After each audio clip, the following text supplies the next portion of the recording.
titipake marang jeneng Siwa openono gedhekno ana ing Kademangan kowe tak angkat dadi Demang lan tak paringi bumi Kademangan kowe tak paringi bumi Kademangan kanggo ngopeni anakku tertelune sebab apa yen nganti iki mengko nangkan wangsa dewa ora urung anakku iku bakal temekaning pati mula kang sapa kuwi wadi iki aja nganti ana sing krungu ya sakupo iki wadi negara kula iki wis pakem dawuh duka sinuwun lan putraku siji Udawa sing tak titipake marang kowe kae wis gedhe inggih kok ya sampun saged mlampah sekedhik-sekedhik ayo kae yo anakku mula kowe tak paringi bojo yo kuwi Sakopi dadi bojomu mongko kuwi selirku biyen kae Waranggana kuwi kasindhen aku harus sinjen iki ya anak-anak siji ngono lho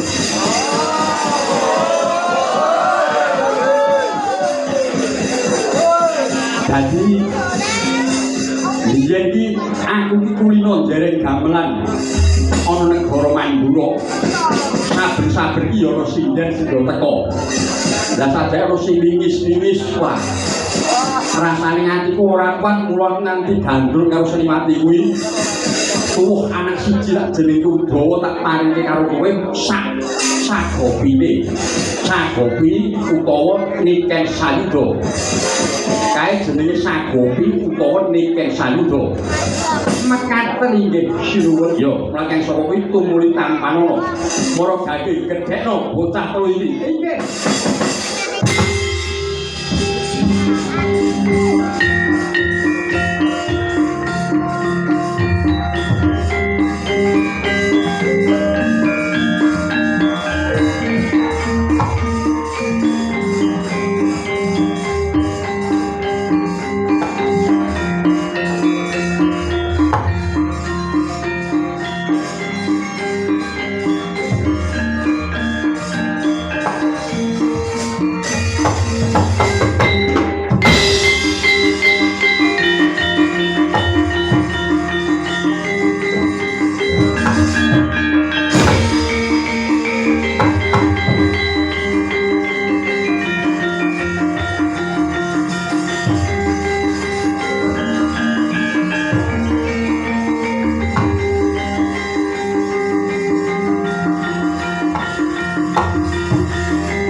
ingkang wonten ing Kademangan Labuka para muda ingkang sami suka parisuka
Jemrap awan ing ratri mantra kawulyan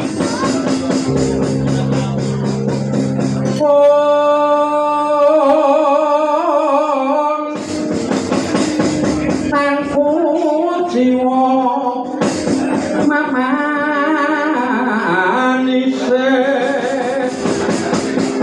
manggep srenate kau simoko sayo protase agramen minulas nelamu prandene pasoke bekan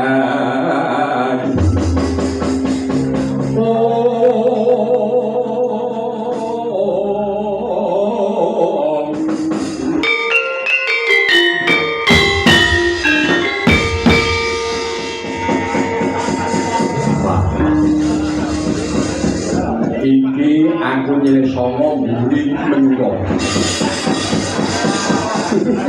hati apa kakek Udawa piye kaya aku karo kowe urip ana widara kandhang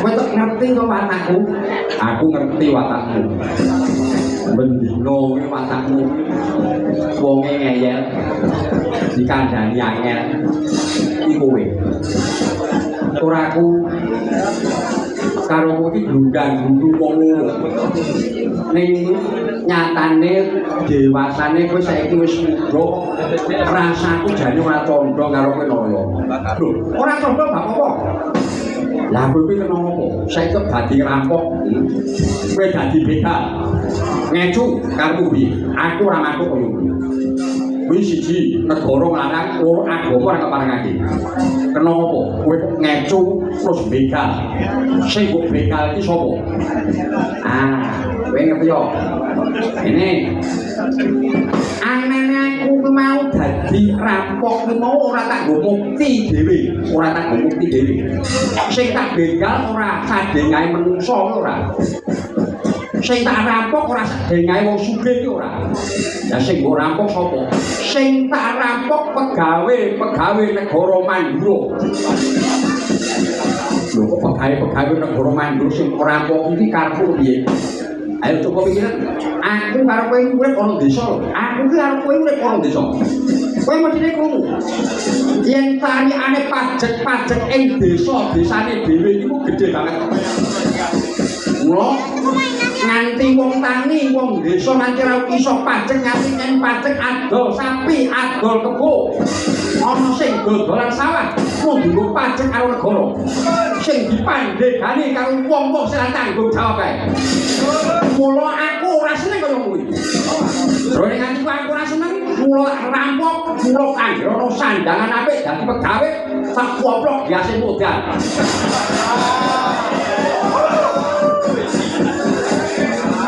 oh dadi karepmu kaya wong kaya dan duwite terus mbok klumpuke arep mbok urip dhewe ben sugih ngono ora ngono lha piye aku ora mata aku pengen sugih pribadi ku ora duit sing dijaluk pajak karo wong negara kanthi iki oke kaya mangkene iki mung nganti nekak gurune wong cilik-cilik kaya iki mau duwite tak jaluk gede tak wenehke karo wong-wong sing dijaluk iki mau kok dadi kok balekake meneh yo tak baleke meneh lho yen nganti kowe konangan karo wong negara kowe nganti konangan karo wong Mandura yen nganti konangan lho kae ora begal mesti digoleki wong negara goleki sing dadi begal sapa Narayana kok main iki Widara Kandhang anake sapa anake Sagowo nah bapak iki Demang kuwi anak lurah lha yo ngelek-elek anake bapak kowe ngelek jenenge bapak yo ora lha yen ngelek jenenge bapak ora urung kowe digolek karo negara kowe mesti dihukum mergo kuwi larangan negara aku dihukum yo ben ora apa-apa dikrangkeng karo negara Mandura ora apa-apa bakune kowe aja ngeleke sapa sing ngalang-alangi aku rantas pokoke aku ora setuju negara sugih ning rakyate melarat aku ora setuju Makanya sapa kuwi aku tetep dadi begal ngerampok karo wong-wong sing do nyambut gawe negara Mandura sing dipandhegani karo Wangsa Dewa. Aku ora cocok kaya ngono. Dadi ora cocok. Kowe lho. Kowe kok madhep kidul sawangane sembuk sawang sapa lah ana wong seragam kae sapa kae njaluk iki pajak-pajak wong desa-desa. Padha kok.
Sandangane ora apik sawangane kaya wong desa karo wong negara mungkak krama. Aku ora sudi bangsa dapuramu. Lho ora sudi iki. Kowe iki sapa? Kowe takon lawan aku Narayana. Kowe Narayana. Yo, lha kowe sapa? Aku Jaya Sengsara. Oh, lha kowe urip sengsara terus ngene. Kowe Narayana bocah saka ndi? Bocah saka Demangan. Ya bocah saka Widara Kandang. Saka desa Widara Kandang. Widara Kandang iki pantang RT. Kuwi desaku. Ayo, yen kuwi nari pajak-pajak ing desaku, mungsuhe Narayana. Tak begal, tak rampok bondo negara. Tak galeke meneh karo wong sing mbok tari. Lho, dapurmu kuwi wong desa ora temliki men. Lah sing mburi iki sapa? Sing mburi. Agus. Aku jeneng iki. Rampok ngaku jeneng iki. Rampok ora ngaku jeneng. Lah yen nganti konangan digoleki kayak jenenge, ae ngono ya ketemu, aja ngaku jeneng. Aku ora kowe iki begal rampok ngaku jeneng iki piye? Dadi nek digoleki genak ketemu, iki bodho Narayana iki piye? Rasa gagas. Iki jenenge Dwi Bagus, iki jenenge Udawa. Lah, kuwi karo piye? Wah. Kayu Udawa. Yo, aku Udawa. Ayo. Bondo sing kok gua pancen marang negara ndi? Tak gempol. Tak kena aturake kan Gustiku Wangsa Dewa pelah dalan. Kok baleke apa ora? Jangan kok baleke aja takon dosa lho. Lakon mati ono tangane Udawa. Wis kudune yo kowe mosok aku. Nek jotosan kowe kan, aku iki ora iso jotosan kowe. Piye nek aku iki piye? Lho kowe sing tak jope lah aku nganti kalah. Piye? Yen aku nganti kalah. Kalah yo mlayu. Lah kowe aku yo mlayu. Kowe rampok jilih piye? Ayo yen kowe ngrebut bondo negara, rebutan lakon iki marang Garing Patiku. Siap-siap Kakang Pati, mati nyenengake.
mulat kawing singa parong panpodo makso kacak metone murine macan kempong ing ayun nagara Jekanan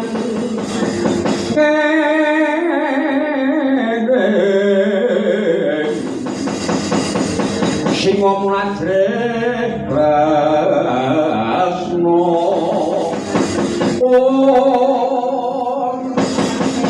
marahama ingsun dene setan awak manungsa Bokro kedhep lawan tuluhan bumi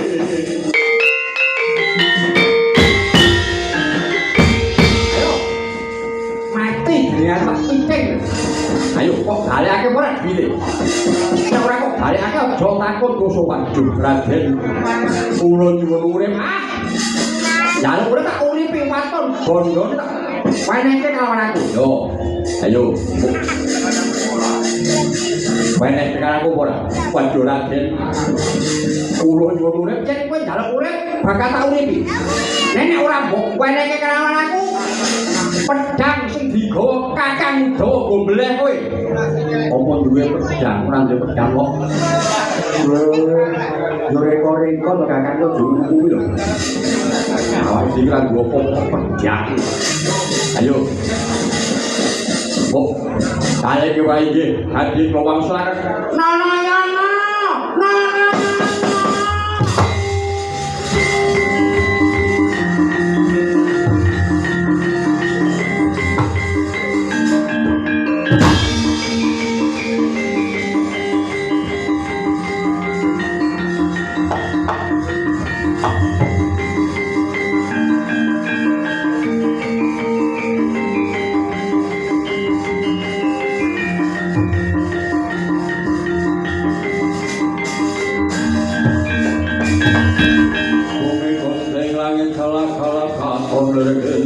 Sama wekandu sabaran kadulu kermoyak maye sakit yas baliwur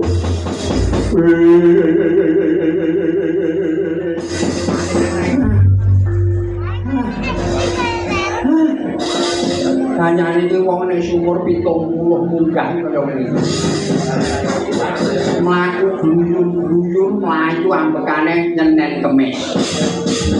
Aku zaman isih umur selawe rumah aku ke melayu ke penak bae. Aduh. Nana-nana, kok wonten ngadawu Udawa. Wonten dawuh apa? Nana-nana. Aku tak ngomong kowe ya. Iya terus pundi? Kowe kuwi anakku. Kowe kuwi anakku lho. Kowe anak sapa to kok? Kowe anak sapa? Lho panjenengan to putra sampeyan lho. Lah napa enten wong kali anake ketakon. Aku dhewe sampe mikir anggere sinden milih anake iki anake sapa? Kiluba, iki anake sapa? Lah anake dhewe kok lali. Jangan lagi. Aku krungu yen to kowe kuwi tukang ngerampok. Aku krungu kowe begal. Sing mbok begal wong negara. Terus karepmu kepiye? Kaya ngono kuwi jenenge kowe ngelek-elek jenenge bapakmu. Kowe ngelek jenengku aku iki Demang, aku iki yo wong negara. Aku kuwi wong nomor 1 sak Kademangan. Sakademangan Widara Kandhah iki nomor 1 iki aku iki ngono. Lah aku anak-anak anggerku nek laporan kawan aku Narayana dadi maling, Narayana dadi rampok. Kupingku nganti pedes. Jajan ning ngarepan jajan soto 5 mangkok ora mbayar.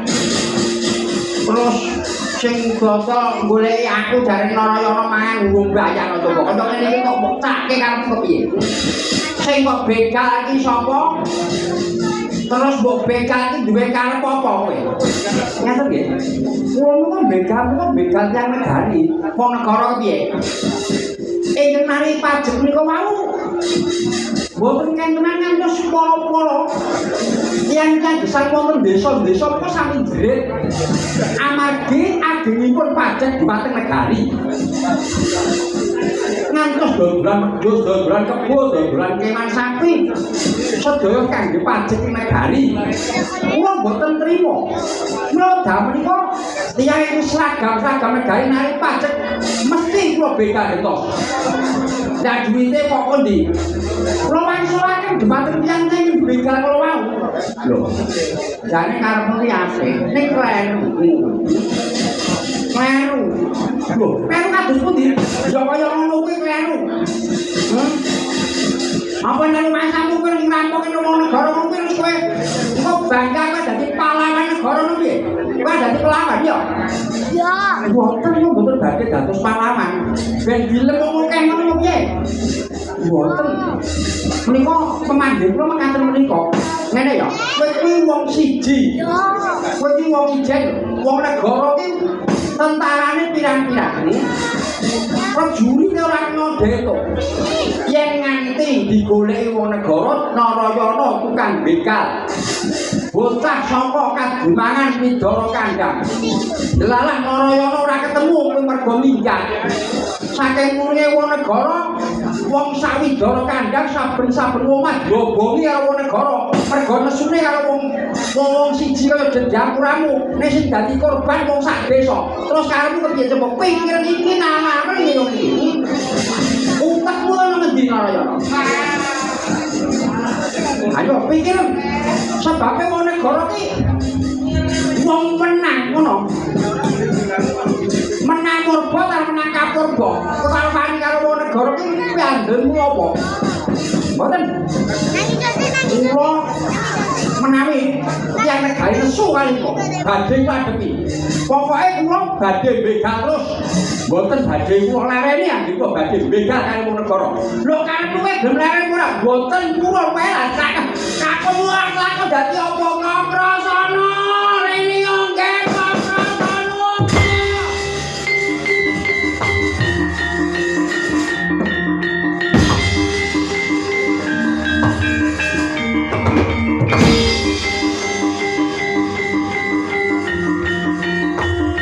Pak.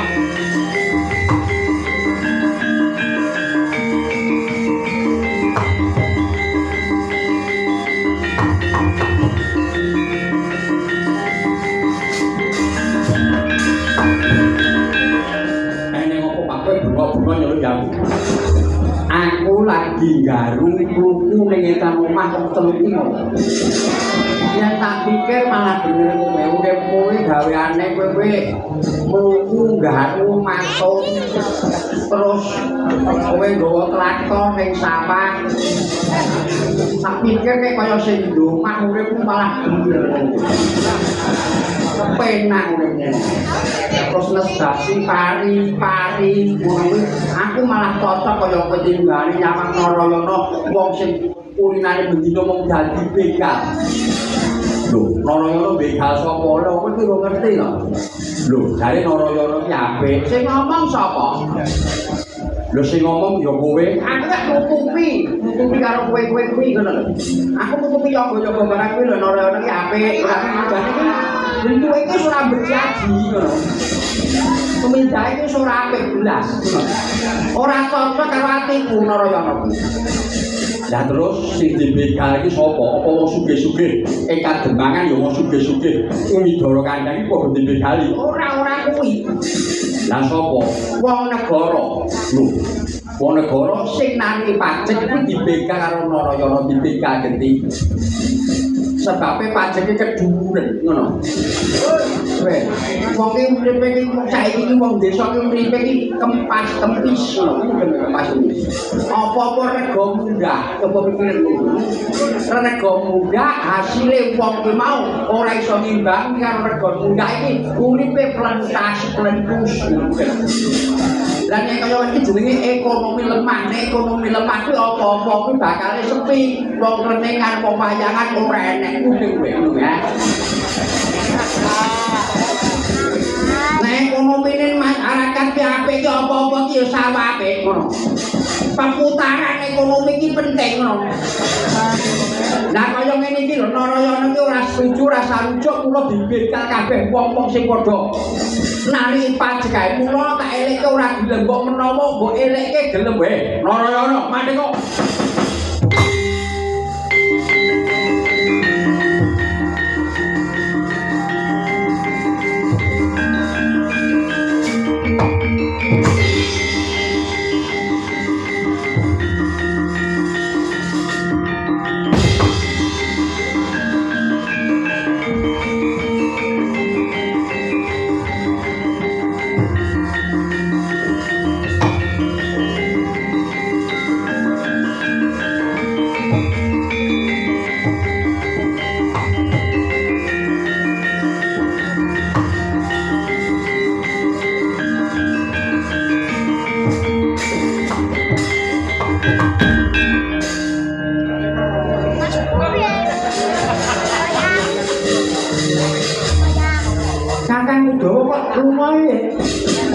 Ora wong gelut karo sedulur.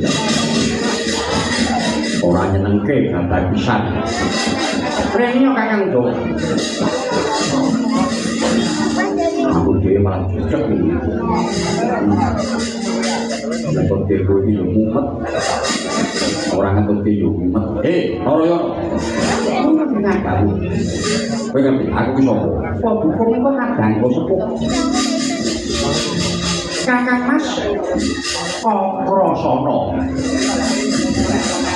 Aku krungu kabar yen to kowe iki mau begal karo wong negara sinari pajak para kawula. Nggih, Mas. Gelem ate ora? Boten. Nek ora gemantek tegese kowe wani karo wong tuwa. Lho, kula niku mboten wani karo panjenengan niku kadang kula sepuh kula mboten wani. Terus wong negara iku mbok antemi dhewe. Antemi Kakang Dawa. Kowe Kakang Dawa. Yo aku sing antemi aku. Sing perintah Narayana. Lah kok kowe yo gelem? Tapi tekno piye? Narayana iku ora gutak perang. Ora ono dijoki yo aku. Saiki kowe gelem leren ora? Aku ora gelem leren. Nek ora gelem leren tegese Kanjeng Rama iki mung ngendikan. Lho. Kang Begawan sagopo tegese ngendikan kepiye? Idep-idep kelangan ndok siji. Alah, biasa ndokne ora kok.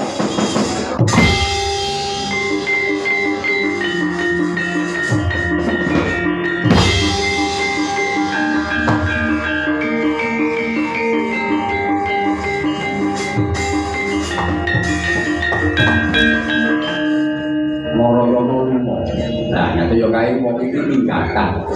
Uripe ning alas kowe nang wong sing seragame negara, nggawa tas, naring pajak, gampok endi kawan Narayana. Ning sing kon gelut aku, Narayana ku ora gelem gelut perintah. Aneh mung perintah. Wo dadi sing kon gelut kowe iya sing gelut aku. Ayo ngono kowe bali karo aku nyang Kademangan. Sing serune nyambut gawe ngewangi bapak ana sawah, kene sawah iso kowe ora apa-apa. Kowe gaweamu daun, ngarit, gaweamu surut sawah minggiri, mader, ora apa-apa wis gaweamu. Aku lak ngerti Narayana. Lho kok fotote yo ben lunga. Lho Narayana iki yo sedulurku yo sedulurku. Nek lunga ijen yen ana apa-apa sing tanggung jawab sapa?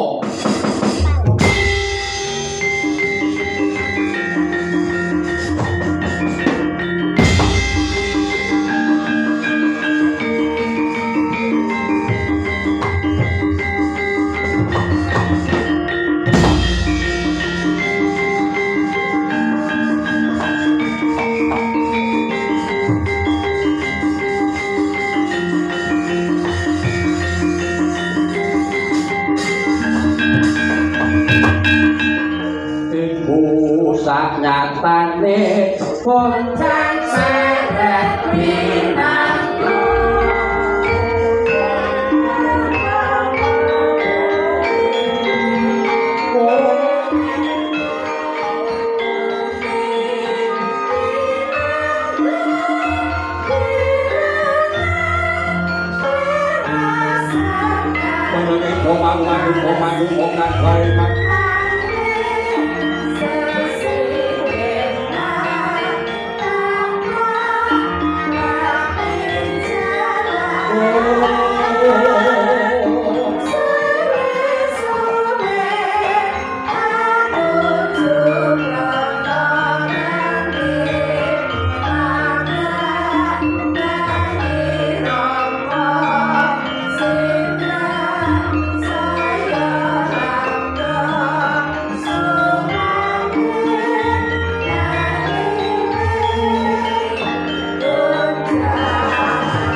no sarjana helu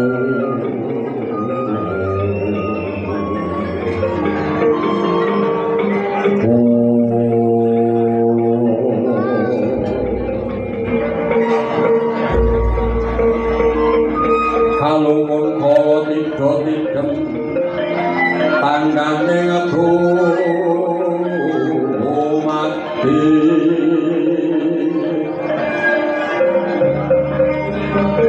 harap hayani Raden Dewi aku pandu bedo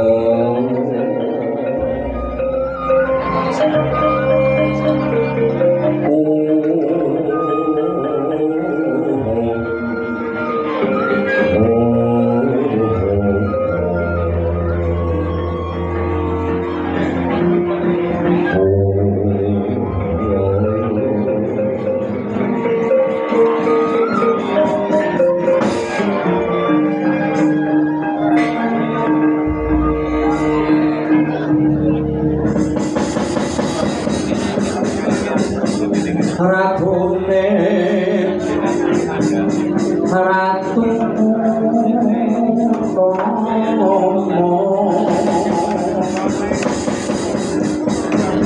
Patiye patih kuwe pranayaka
Raja Biswan kebetulan ngarani sumpah bekti kula diunjuk perban. Yo Narayana gak apa-apa.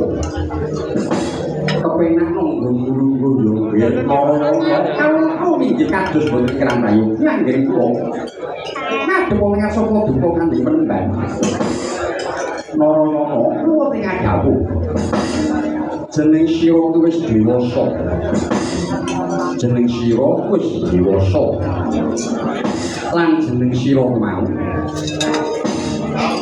pinangka dadi murid Begawan Mas Mangga tak bolo-bolo jeneng sira besok dewasane dadi pemimpin kang bisa adil para manto yen nganti jeneng sira lakon dadi Nalendra yo dadi pimpinan aja nganti ninggalake marang Hastabrata ya Narayana iki kusang dawuh kok Hastabrata menika menapa Hastabrata kuwi cekaose siji pimpinan kudu diwatak kaya bumi tegese sabar tetek lan tanggon dadi pimpinan kudu sabar kaping pinggone pimpinan ngono kudu diwatak kaya banyu tegese banyu iki pengadilan bisa adil marang para marga tegese bisa nguripi mergo banyu iki nguripi marang manungsa mekaten nggih penemban yo kaping temune kita kudu duwe watak kaya geni tegese geni iki mani brasta marang wong kang tumindak angkara moko kuwi watak geni kaping pate jeneng sira kudu duwe watak kaya angin ora goro sing goro kuwi manungsa angin nggawa gondwarung tetep aruh nggawa bondo bacin tetep bacin kuwi angin ora goro mekaten nggih penemban yo kaping 5 kita kudu nyuwatak kaya srengenge bisa adil marang para mantu bisa adil marang sapa wae karo apa sorote Sang Hyang Surya ya sorote srengenge marang bumi kae ora beda-bedakake kuwi nggon pagunungan negok ngumpul nggon jemek kabeh kena sorote Sang Hyang Surya ya kaya ngono kan dia arane sifat adil bisa ngayomi marang sapa wae kaping 6 kita jeneng sira kudu duwe watak kaya rembulan tegese bisa gawe padange jagat nanging padange bulan ora ndadekake panas kaping 7 kita jeneng sira kudu bisa duwe watak kaya lintang aja padha rumangsa nanging bisa rumangsa kaping 8 ya sing keri dhewe kudu duwe watak kaya mendung tegese mendung ngono katone medeni nanging nguripi dadake dan semoga pimpinan ngono kantone medeni marang kawulane nanging sejatine nguripi ya kaya iki jenenge Hastabrata Hastabrata ku sing mung wong Jawa Narayana piwulang suci iki yen jeneng sira madheg dadi pimpinan aja kok tinggalake mangkang sapa kuwi Narayana kaya teko titi wancine jeneng sira bisa gawe pepadang negara Mandura mergo negara Mandura lagi pepeteng semlaing pedhot kudu jeneng sira sing bisa padhangake mangkang sapa kuwi Narayana jeneng sira bakat ingsun paringi kudune piyandel ya kuwi Cakra Baskara kembang Wijaya Kusuma kalawan Pusaka Kesawa umuri tampan ana Narayana sang samar pamone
asmito amre landet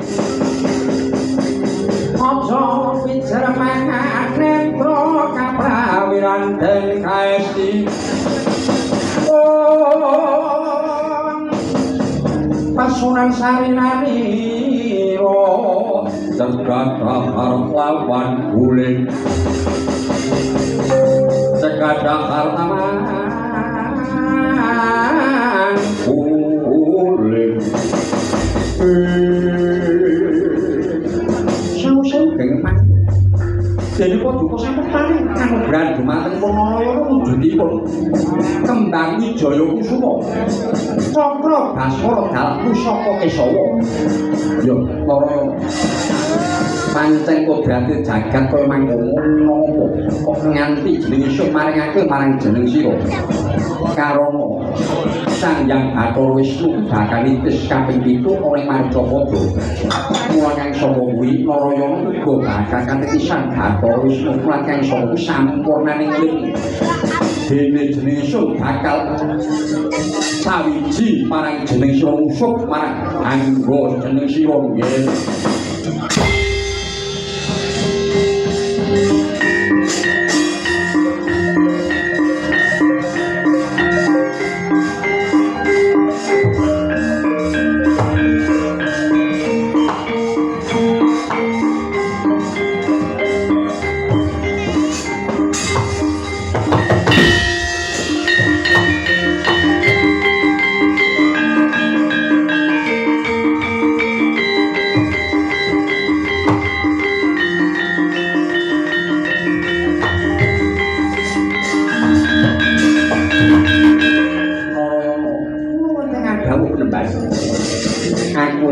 sawijine marang jeneng sira mangerti Narayana sejatine jeneng sira kuwi dudu putrane Sagupa jeneng sira kuwi dudu putrane Demang Sagupa nanging jeneng sira kuwi putrane Indra Mandura ya Prabu Basudewa lho kula putripun Narendra ing Mandura ya lan Kakang Mukaprasana kan putrane ora manut ing Mandura Prabu Basudewa adhimu sira Wiren uga tunggalmu kuwi putrine Prabu Basudewa lah Udawa kae selire wong tuane wujude waranggana jenenge Sagupa diparingake kelawan Sagupa mula kang saka kuwi uga tunggalmu ning siji wah lah kae mana sinden kok lele men Kakang Dawa Kakang Dawa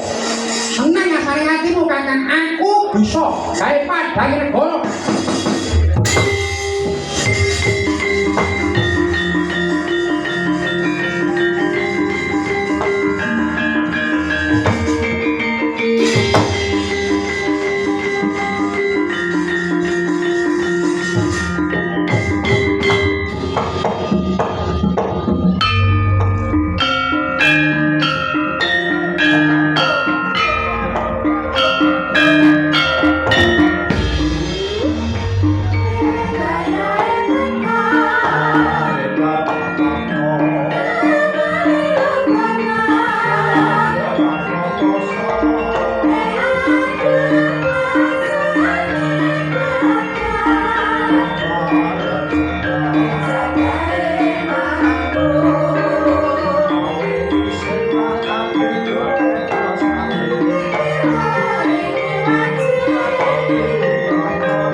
pisan neh jenglenge lho ya ngono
apa yo kalau danan iki aku lan tansah muji syukur ora ngarsani sing gawe urip kang tansah paring karahayon paring kenikmatan paring keselamatan paring rezeki marang aku lan kowe yo nduk iya dene rantri iki aku lan kowe katimbalan sowan daleme Bapak Agus Dwi Yulianto Ibu Asri Suwasih ing Wates Jetis Kecamatan Jaten Derek Karanganyar Jawa Tengah.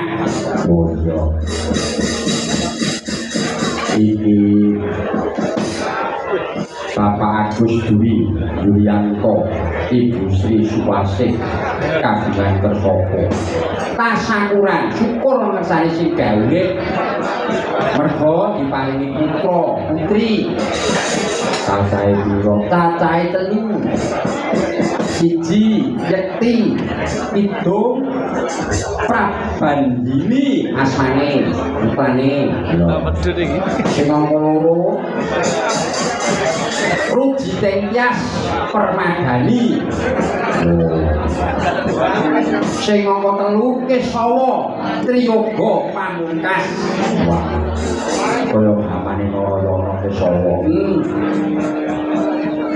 Mas Agus kuwi nyambut gawe apa nyambut gawe ya wira swasta ya uga seniman ya dalang lho oh Mas Agus iki ya dalang lah Ibu Asri kuwi seniwati ya pesinden oh jadi Mas Agus iki ya wira swasta petani sukses amin uga dalang sing garwane Mbak Asri Suwasih kuwi lho seniwati mergo Mbak Asri ku ya putra dalang kondang, ya putu dalang.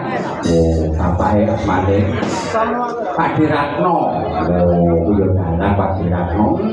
Nah, Mbak Asri iki dalang kondang Mbak Sukadi. Oh. Kowe ya apa ya? Aku yo ngerti aku wis tau nonton wayangane Mbak Sukadi ning Mas Ratno. Wah. Mas Ratno aku tuh bola-bali Mbak Sukadi aku ya ping pira ngono. Kuwi bae Mbak Asri. Lah iki awake dhewe katimbalan sowan. Kanca-kanca seniman ya kuwi pengrawite iki pengrawit wis kondang Cindhe Laras. Oh, Cindhe Laras. Bima Laras iki nggo buku nek iki jenenge Cindhe Laras. Sadurunge biyen, buku biyen lho. Zaman aku isih Joko, isih muda, jenenge asline ya buku biyen Cindhe Laras. Terus aku di anak pertama jenenge Bima, tak jenenge Bima Laras. Lah Cindhe tak jago, jagone jago wong Laras iki ya iki. Jago. Jagone Cindhe Laras, jenenge ngono kuwi.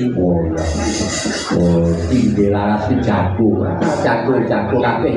Sing ngomong jago, kok bayarane ora gas. Iso seneng. Intine kanca seniman, kanca seniman yo gowo kanca, anggere sing nambeni ring kuwi gawanku. Kaya ora sing kendang, sing gemuk. Dane sing nyarep ora keseket yo kambine yo. Bermelu gabung, jadi gabung. Oh, gabung.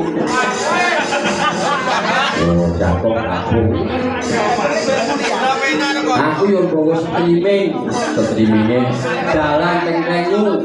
Terus aku yang bawa kontrol sound Putra Pendowo lho tak koyo kene. Aku yang jaga ini kok nek nganti sound ora cocok suaraku dasare blandekan wis tuwek aku tak yo wis rada ringkih. Terus bawa sound kae marso untune metu kae. Iso awake dhewe kanca kompet nyambut gawe apik. Wong nyambut gawe iki anggere sing kleru sepisan. Engko bunyi aku ya sing kleru wis mesti kuwi. Nah. Oh, umpamane aku ku sulo, kamu ku songo lah. Kok dadi meniro tak kleru. Aku ki yo angkatane kuwi mau yo kleru, ngajane ki lu ya dadi loro. Oh, wis pakem. Iki Cindhe Laras ya rombongane sing Yuman lho. Gamelan kuwi ya kabungane Cindhe Laras. Lah wayange nggonku lah gambar iki kok lho wayang. Wayang iki yo gowo trek ngerti dimana. Terus gowo sound system. Kontrol ya ora gagas piye-piye ora jenenge kanca seniman iki biasa. Iya Mas. Jadi kanca seniman iku kuwi biasanya kuwi gawe iki sarwa kepenak iki yo sarwa penak. Jadi kuwi yo wayang. Gawangan prakotak kabeh kabeh sak penikine mau. Iya. Iki Seniwati kita cacah pira? Seniwati ana 4, ana 5 kae ana bintang amune barang bintang amune koyo dikandake. Seniwati pinggir dhewe kae sapa lah karo pangking kae biyen jangku. Jenenge Tumpuk. Mbak Tumpuk saka Sukoharjo Makmur. Sinden kae iki wis 3 periode. Ini Mbak kami Sukoharjo, Pak Toto Sukoharjo, terus Tengkleng. Nah ya Tengkleng kok nang sondang sini kayak wih cek menit terus aja apa periode malah. Wih Mbak Tumpuk ini sinden kondang loh daerah Sukoharjo. Ini kancane do mati kabeh gede-gede. Alhamdulillah bayi umur Bromo. Iki kanca-kanca seniman yo ngumpul kabeh. Iya. Lah sisih tengene nanti sapa tinggal maneh kok kene ra pati ketok. Jenengmu sapa nduk kok ayu-ayu nom-nom iki lho. Nek sing kaya tuku aku bendino wis bener nyalana. Sing nom-nom iki asmane sapa nduk? Wisik dalu. Nggih. Mbok dari Pitepangan dalam Fitri Setiawati. Oh, Fitri Susilowati. Fitri Setiawati. Oh, Fitri Setiawati. Daleme pundi Pak Fitri? Wah saking Karangpandan. Oh, Karangpandan. Kali swargi Pak Manten cara mboten. Sakleripun. Oh, sakleripun. Karangpandan Karanganyar Mbak Fitri. Yen nggih anu, nggih saking isi napa mboten? Pengesunipun. Oh, keng isi ya. Nggih. Oh, lulus. Alhamdulillah. Wah, lho, kaya niku sarjana seni. Wah, lulus saka isi. Lulus saka isi. Kancaku sadhiye ya lulus isi. Malah dokter telu kan. S3. Ya. Bisa dengan matur nuwun Mbak Fitri sing tengene asmane sinten iki Mbak yo kita kempliti sapa ya kalau sing nom niku ora pati teko ya. Maksudnya rapat itu ora tau weruh. Asmane sinten Mbak? Nggih, selamat malam Mbak Dara. Nggih. Nggih, dari Pitepangan kula Anggun Maisena Putri. Oh, Mbak Anggun. Nggih. Maisena Putri. Putri daleme. Kula asli saking Tulungagung. Wow, Tulungagung Jawa Timur. Anu, kan isi ya. Nggih, Pak. Oh, lulus. Nembe mawon. Oh, rapi derek. OTW, Pak. OTW. Oh, akeh-akeh berjalan iki. Nggih. Oh, aja karo yo bos iki kan yo kono ora apa-apa. Aja karo dalan nek dalan kuwi ora masalah. Mau Pak? Pun luwek nggih apa, Pak? Lah bener. Kowe do ngono kupingmu bangko karo Petro kowe do ngono. Kowe arep gopo ora kok ndak mudah. Ayo. Oh, jadi tuwek-tuwek aku ki yo jadi tau ngomong. Ya, kuwi mau asmane Mbak Anggun saka Tulungagung. Saniki gantung pundi, Mbak? Anu Mbak Anggun kan Saniki tesih teng Solo, Pak. wonten Solo. Nggih. Pun rampung nggih dari kuwi. Kuliah ya, Pak? Sampun. Rampung. Ini tesih kok teng Solo. Nggih. Mbak Anggun. Wah, Mbak Anggun. Ini Anggun yo jane yo Anggun. Aku ki zaman isih umur 23 mungkin aku iki leleng. Ya, jadi dhewe iki asmane sinten iki dhewe piyambak niku nggih. Nggih, sering dari Pak Dara. Nggih, Nggih, pun pangaken kula Yolanda. Mbak Yolanda. Nggih. Kuwi dalem pundi Mbak Yolanda? Kula saking Ponorogo Jawa Timur, Pak. Wah, Ponorogo Jawa Timur. Wah. Kota kok pinggir-pinggir niki. Kula desa, Pak. Oh, desa. Oh, Semoroto. Oh, desa. Ya. Kecamatannya dari pundi Ponorogo niku? Kecamatanipun Pulung, Pak. Oh, Pulung. Oke. Matur nuwun Mbak sinten mau? Yolanda. Yolanda. Saking isi iki enggak? Nggih. Pun lulus. Sampun, Pak. Wah. Saiki iki do lulus kabeh. Kancaku dandan jenenge Bagong kan yen yo dibujuk ning minggat ya. Ini wong iki Bagong aku ora mungkin. Dia nak abang di Bagong bilang siapa iki mbok ning ndi. Ning muga-muga wong ora krungu. Oh, ada yo aku jadi Bagong koyo polisi. Wong yen iki ora isi diseni Bagong. Ah, iki coba lho, ya. Ngaturake panuwun iki enek Mas Sadi Petro. Oh ya. Halo Mas Sadi. Nggih, Pak. Wah, gimana kabarnya? Alhamdulillah saya, Pak. Amin. Nggih. Kowe kancamu sapa? Kalih Bagong. Bagong sapa neh? Kalih niki genduk laras.